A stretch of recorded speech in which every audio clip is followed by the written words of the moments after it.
the season of Advent prepare us for Christmas. It is a time of intense preparation for Jesus' coming. We first understand this coming as his birth in Bethlehem, which called for a joyful celebration. But the second reading and the gospel of today talk about the final coming of Christ at the end of the world, something the early Christian believed was imminent. For the faithful, the Lord's coming is not something to fear. They are asked to live in such a way as they be always ready to meet the Lord. These words are also now addressed to each one of us. 3 times in today's gospel, Jesus urged his disciples to stay awake. That call to stay awake is meant for us also. It is a very appropriate call for the beginning of the new liturgical year. Advent calls us to wake up, to shake up in our life the dust of routine and habit. Let us pay attention to one very simple sign of nature. It seems that the swallows, these small birds, which in winter times migrate to warm countries, each year return to their exact same nest. So they travel all that way to end up in the same place, it seems. What does this tell us about swallows? That they are creatures of habit.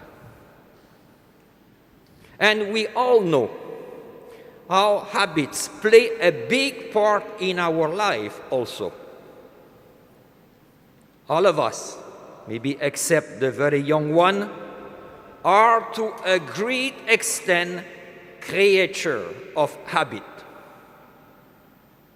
It is said that we live the second half of our life according to the habit acquired during the first half of our life.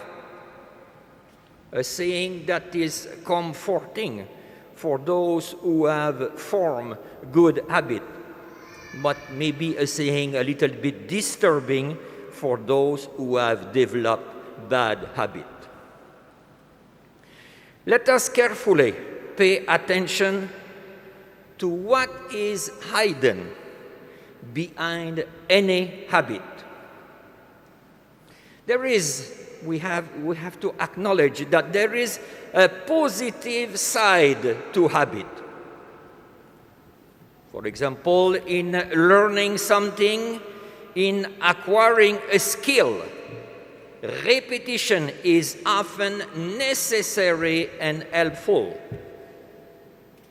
Athletes, for example, have shown us that repetition can bear fruit and produce result. Habits then can become life-giving and life-sustaining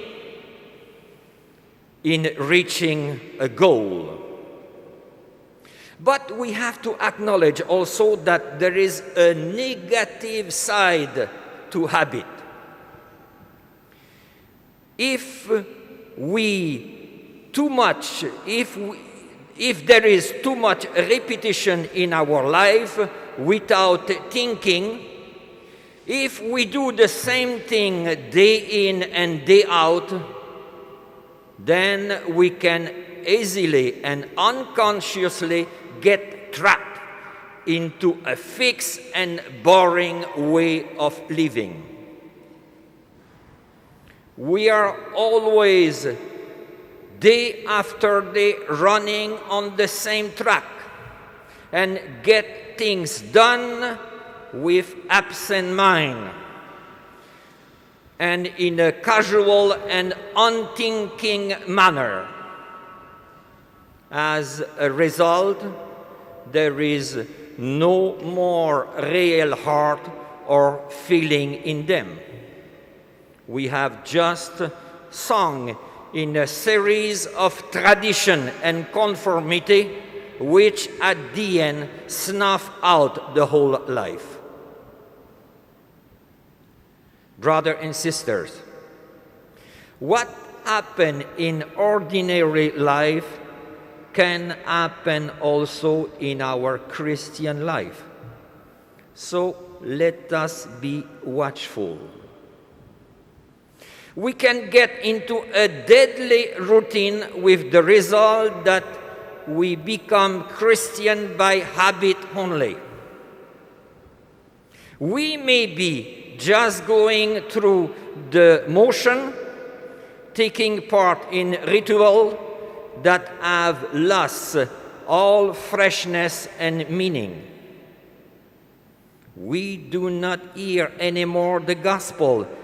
It just goes in one ear and go out the other.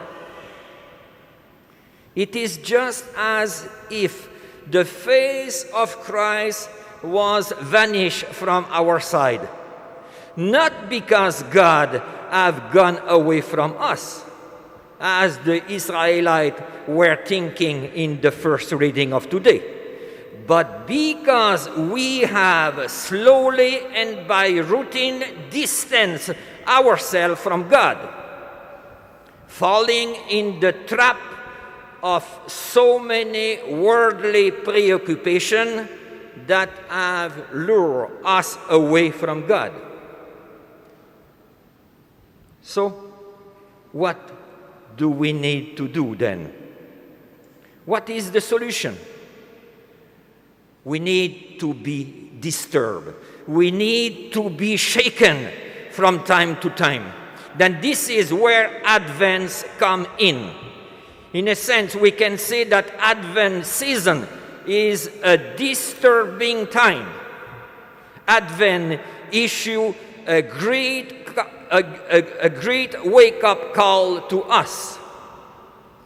It provides us with opportunity to shake off the dust of habit in our spiritual life and to let Christ come alive once more in our life. In the Gospel of today, there is a short parable. It concerns a householder who had a number of servants. Once, before leaving for a trip abroad, he called them together and gave each of them a job to do. He urged them to be responsible, saying, "When I return, I want to find you awake." Brother and sister, the Lord is coming for us also. We do not know the day or the hour of his coming. So, for the unfaithful servant, any time is the wrong time. But for the faithful servant, any time is the right time. The faithful servant never fears the Lord's coming. On the contrary, he welcomes it. He knows that he will be judged according to his deeds. The gospel of today exhorts him to be watchful, to be alert. How can we do that? Just by being alive in our faith. just by being responsible servant of the Lord and responsible servant of one another.